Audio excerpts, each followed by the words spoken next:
ఐపీఎల్లో రాణించిన యువ ఆటగాళ్లకు టెస్ట్ స్క్వాడ్లో చోటు దక్కింది. అయితే ఐపీఎల్లో పేలవ ఫామ్తో ఇబ్బంది పడిన కొందరిని తుది జట్టులోకి తీసుకునే అవకాశం లేనట్లు తెలుస్తోంది. ఐపీఎల్లో అద్భుతంగా రాణించిన సాయి సుదర్శన్ టెస్టులోకి అరంగేట్రం చేయడానికి రంగం సిద్ధమైంది.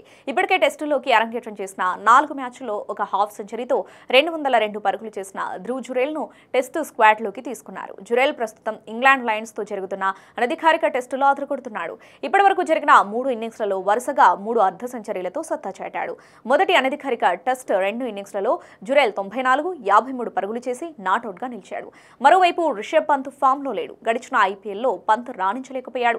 ఒక సెంచరీ, ఒక హాఫ్ సెంచరీ మినహా మిగతా మ్యాచ్లో పూర్తిగా ఫ్లాప్ అయ్యాడు. ఈ నేపథ్యంలో పంత్ ప్లేయింగ్ 11లో ఉంటాడా లేదా అనేది చూడాలి.